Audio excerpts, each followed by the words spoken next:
Welcome once again, everyone. This is Ask. I'm Pastor Jamie. This edition of Ask, we're going to talk about Donald Trump. Who doesn't want to hear about that? So, stay tuned.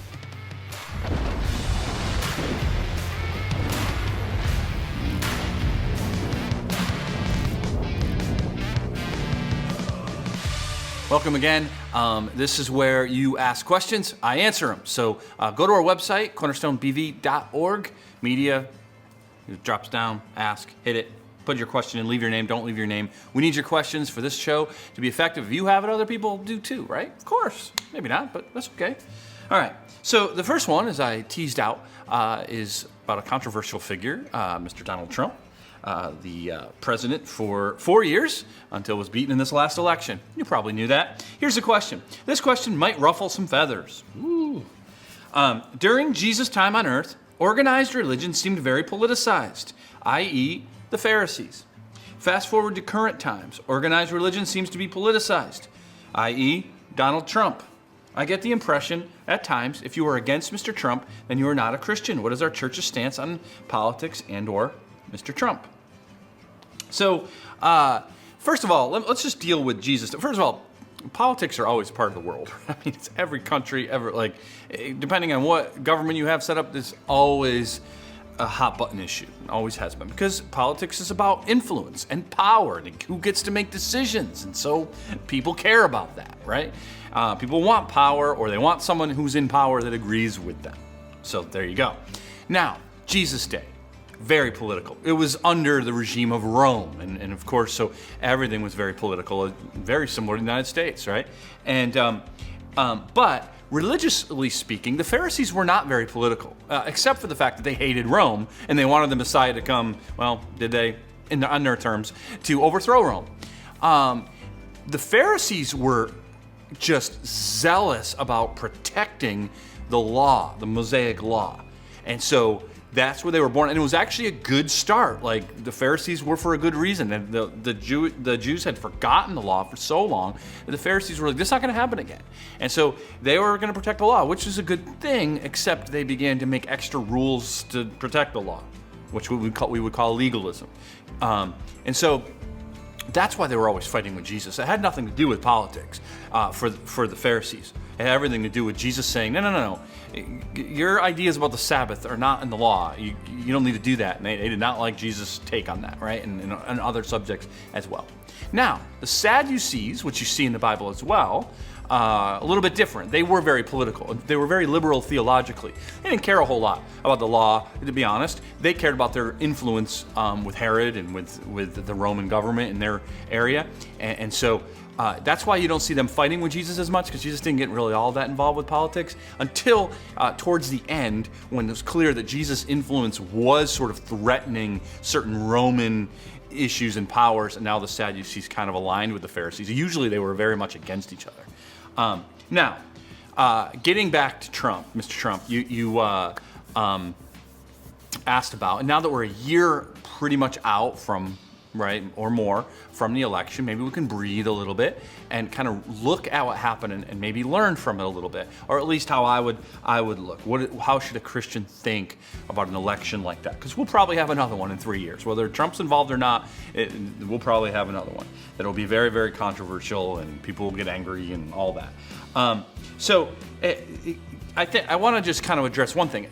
Maybe your perspective is that you couldn't be a Christian and not vote for Trump, but that's not true. The church was very much divided. There was some very prominent evangelicals who came out against Trump, probably John Piper being the most prominent one. Actually didn't just say, hey, I'm going to sit this one out. Some did that and said, we're about the gospel. We're not, vote for who you want. We're not going to talk about it. Kind of how I took sort of the approach I took. But he actually came out and said you shouldn't vote for Trump because of his character.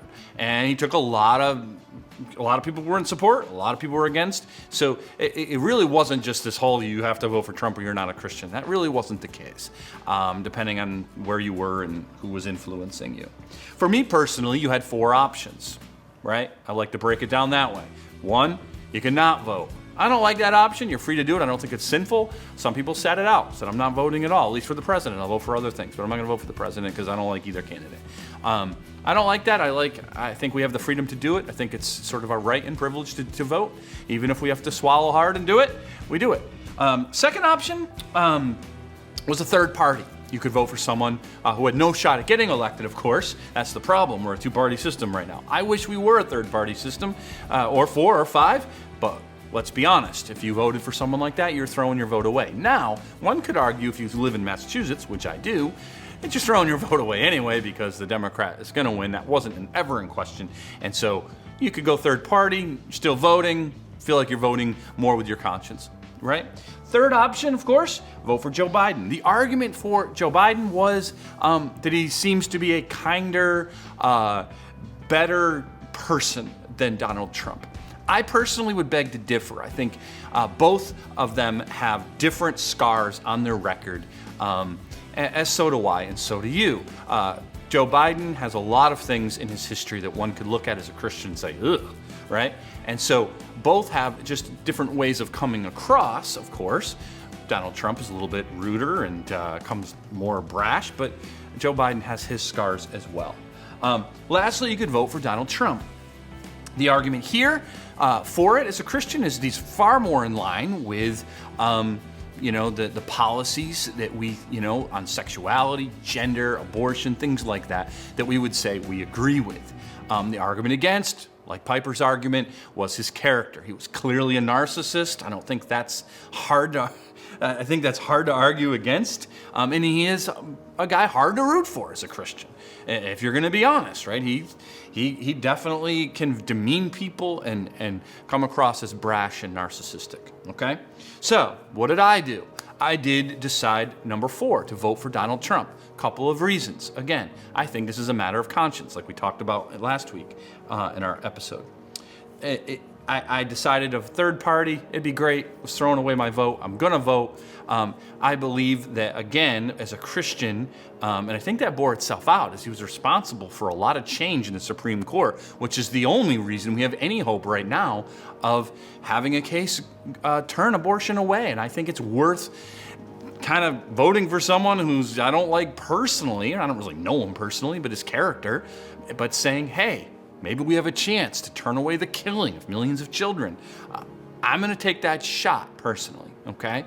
And other policies as well, that as a Christian I would align with him. I wish it was an amazing Christian and had those policies. I would vote for that person over Trump. That didn't exist, right? I can't live in a fanciful world, neither can you. So I also would suggest this. I tend to lean more conservative, not necessarily just in policy. I want less government because I believe that's best for people. It was never meant to be that the government takes care of people. That was always the church's job. As a Christian, that's how I look at it. If you don't believe me, look at the names of most hospitals, orphanages, right? They all have saint in them or Baptist in them or Presbyterian in them. You know why? Because it was always Christians that went towards the sick, always Christians that went towards the poor, the orphan, the widow, because we're commanded to do so. So on one hand, we let the government step into a place where they shouldn't, and we, as a church, perhaps failed and stopped stepping into places where we should. So for me, I vote for policies that reduce government because they're all corrupt, whatever side of the aisle. They're looking for power, they're looking for influence, right?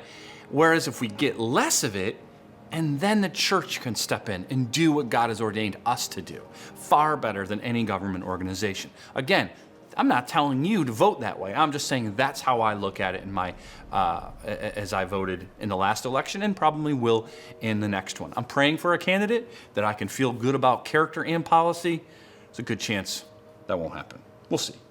All right, one more question. That took a while, so I'm just going to give it a few. This one says, are we as Christians to have great fun or great joy in our lives? How about in church? Fun, joy. I love that. Usually we compare happiness, but here we compare fun. Should a Christian have fun, right?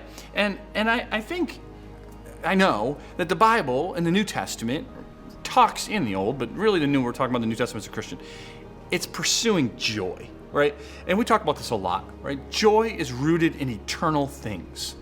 It doesn't waver based on our circumstances and our happiness, right? You have joy whether you have 0 in the bank or $1 billion in the bank. You have joy whether you're sick or whether you're very healthy. You have joy whether you're married or single, divorced, widowed. You have joy. You might not feel happy about your circumstance, and right now you might not be having a whole lot of fun with your circumstances. But joy for the Christian is rooted in Christ. It's rooted in the eternal things, that the temporary things will one day be gone. And so we keep that perspective. And so we should pursue joy, right? That's what Christ said to do. Now, does that mean you're not allowed to have fun? Of course not. Nobody likes someone who doesn't ever want to have fun. I truly believe Jesus had fun whenever possible. How do I know this? Children loved him. Who do children love? People who are fun. They don't love no fun people. And so I think Jesus laughed a lot. I think he had great fun, never in a sinful way. So of course a Christian can't pursue fun that's sinful. But also enjoy whenever you can the life that God has given you. Have fun, of course, but that's just not the end pursuit of your life. It should always be joy, because that's eternal. And fun will come and fun will go, but your joy will always last. All right? That's been it. Thanks for hanging in there with us. Ask your questions, CornerstoneBV.org, and also come see us in one of our 3 gatherings, Saturday at 5 or Sunday at 9 or 11. See you there.